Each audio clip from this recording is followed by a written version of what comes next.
നമസ്കാരം. അള്ളാഹുവിനെ വിട്ട് ലീഗിന്റെ മന്ത്രിമാരൊക്കെ ദൈവത്തെ പിടിച്ചു. ചില ആളുകൾ വെറുതെ കുത്തിത്തിരിപ്പുണ്ടാക്കുകയാണ്. എന്തെങ്കിലും ഒരു കാരണം കിട്ടാൻ വേണ്ടി കാത്തു നിൽക്കുകയാണ് ചില ആളുകളൊക്കെ.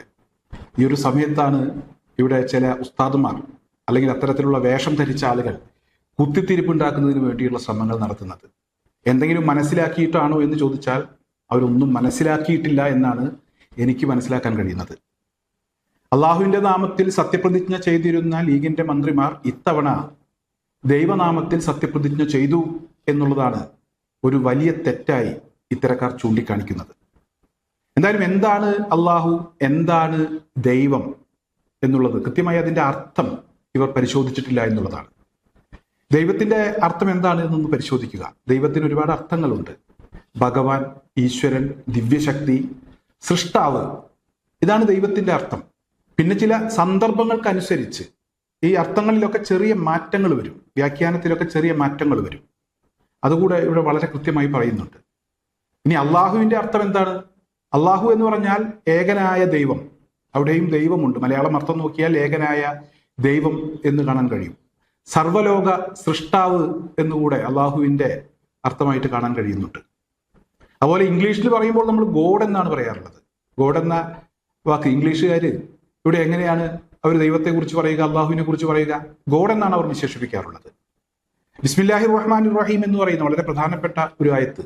നമ്മൾ എന്തെങ്കിലുമൊക്കെ തുടങ്ങുന്നതിന് മുമ്പ് ആ ബിസ്മി എന്ന് പറയുന്ന ആ ആയത്ത് നമ്മൾ ചൊല്ലാറുണ്ട്.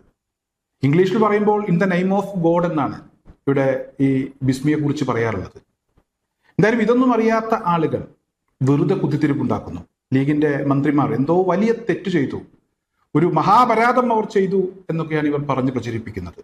അത് ഏറ്റെടുത്ത് ഇത്തരത്തിലുള്ള വീഡിയോക്കടിയിൽ അല്ലെങ്കിൽ ഇത്തരത്തിലുള്ള വാർത്തകൾക്കടിയിൽ ചില പ്രതികരണങ്ങൾ നടത്തി കൂടുതൽ വിദ്വേഷം പ്രചരിപ്പിക്കാൻ ചില ആളുകൾക്ക് ഈ വീഡിയോകളും അതുപോലെ തന്നെ ഇത്തരത്തിലുള്ള സമൂഹ മാധ്യമങ്ങളിലെ പ്രതികരണങ്ങളും സഹായകരമാകുമെന്നാണ് എനിക്ക് ഈ തലപ്പാവ് ധരിച്ച ഉസ്താദുമാരോട് പറയാനുള്ളത്. നിങ്ങളത് മനസ്സിലാക്കണം. വെറുതെ ആവശ്യമില്ലാത്ത വിഷയങ്ങളിൽ കയറി പിടിക്കരുത്.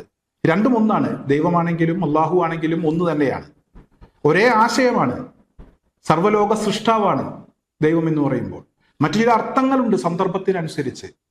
ആ അർത്ഥങ്ങൾ അത് ഓരോരുത്തരുടെയും മനസ്സിലാണ് അത്തരം വിഷയങ്ങളിലൊക്കെ ഒരു തീരുമാനം ഉണ്ടാകേണ്ടത്. എന്താണ് ഉദ്ദേശിച്ചത് എന്ന് ആ ചൊല്ലിയ ആൾക്ക് മാത്രമേ പറയാൻ കഴിയൂ. എന്തിനാണ് പിന്നെ ഇത്തരം കാര്യങ്ങളിൽ ഒരു തെറ്റ് കാണുന്നത്? അതൊരു വലിയ പ്രശ്നമായിട്ട് എടുത്തു കാണിക്കുന്നത് എന്തിനാണ്? വന്ദേമാതരം പ്രശ്നവുമായി ബന്ധപ്പെട്ടും ചില ആളുകളൊക്കെ ലീഗിന്റെ മന്ത്രിമാരെ ലക്ഷ്യം വെച്ച് ചില കമന്റുകളൊക്കെ ചില ആളുകളുടെ ഭാഗത്ത് നിന്ന് കാണാൻ കഴിയുന്നുണ്ട്. ഈ വന്ദേമാതരം എന്ന് പറയുന്ന സംഭവം ഇന്ന് വി ഡി സതീശൻ അതിന് വളരെ കൃത്യമായ മറുപടി പറഞ്ഞു. ആ വേദിയിൽ അത് മുഴുവൻ ചൊല്ലുമോ ഇല്ലയോ എന്നൊന്നും അറിയില്ലായിരുന്നു. പരിപാടി തുടങ്ങിയ പരിപാടിക്കിടയിൽ വന്ദേമാതരം ചൊല്ലി അത് മുഴുവനായിട്ട് ആലപിച്ചു. ഒരു ചടങ്ങ് നടക്കുമ്പോൾ അവിടെ കുത്തിത്തിരിപ്പുണ്ടാക്കാൻ കഴിയുമോ? പ്രശ്നമുണ്ടാക്കാൻ കഴിയുമോ? ഇനി ശ്രദ്ധിക്കുക, അത് മാത്രമേ ചെയ്യാൻ കഴിയൂ. പിന്നെ ഇവിടെ ചില ആളുകളൊക്കെ മുഹമ്മദ് റിയാസ് പറഞ്ഞതിന് ശേഷം ചില ആളുകളൊക്കെ വളരെ മോശപ്പെട്ട ചില പ്രചരണങ്ങൾ സമൂഹ മാധ്യമങ്ങളിലൂടെ ഈ വന്ദേമാതരവുമായി ബന്ധപ്പെട്ട് അവരൊക്കെ നടത്തി. ഈ വന്ദേമാതരം ചൊല്ലിയ വേദിയിൽ ഇപ്പോഴത്തെ പ്രതിപക്ഷ നേതാവ് പിണറായി വിജയൻ ഉണ്ടായിരുന്നു. CPIMന്റെ സംസ്ഥാന സെക്രട്ടറി ഗോവിന്ദൻ മാഷ് ഉണ്ടായിരുന്നു. ഇവർക്ക് ഇറങ്ങിപ്പോകാമായിരുന്നില്ലേ? ആ ഇറങ്ങിപ്പോകുന്നത് ആ ഒരു സമയത്ത് ശരിയല്ല. പ്രതിഷേധങ്ങൾ അതിൻ്റെതായ രീതിയിൽ അറിയിക്കേണ്ടവരെ അറിയിക്കുക, വരുന്ന സമയങ്ങളിൽ ശ്രദ്ധിക്കുക, ഇതാണ് ചെയ്യാൻ കഴിയുന്നത്. എന്നാൽ ഇതൊന്നും മനസ്സിലാക്കാതെ കുത്തിത്തിരിപ്പുണ്ടാക്കുക എന്ന ഉദ്ദേശം വെച്ച് ചില ആളുകളൊക്കെ പ്രവർത്തിക്കുന്നു എന്നുള്ളതാണ്. എന്തായാലും ഇന്നമൽ അഅ്മാലു ബിന്നിയ്യാത്ത് എന്ന് പറയുന്ന ആ ഒരു കാര്യം കൂടെ ഇത്തരത്തിലുള്ള ആളുകൾ ഒന്ന് ശ്രദ്ധിക്കണം. ഉസ്താദുമാരൊന്ന് ശ്രദ്ധിക്കണം. നിയ്യത്ത് നന്നായാൽ മതി, ഉദ്ദേശം നന്നായാൽ മതി. ബാക്കി പറയുന്നിടത്തൊന്നുമല്ല കാര്യം. അത് പറയേണ്ട സ്ഥലങ്ങളിൽ പറഞ്ഞാൽ മതി. ഇവിടെ ദൈവനാമത്തിൽ സത്യപ്രതിജ്ഞ ചെയ്തതുകൊണ്ട് ഒരു കുഴപ്പവുമില്ല. ഇനിയെങ്കിലും കുത്തിത്തിരിപ്പുണ്ടാക്കരുത് എന്ന് മാത്രമാണ് എനിക്ക് ഇത്തരക്കാരോട് അഭ്യർത്ഥിക്കാനുള്ളത്.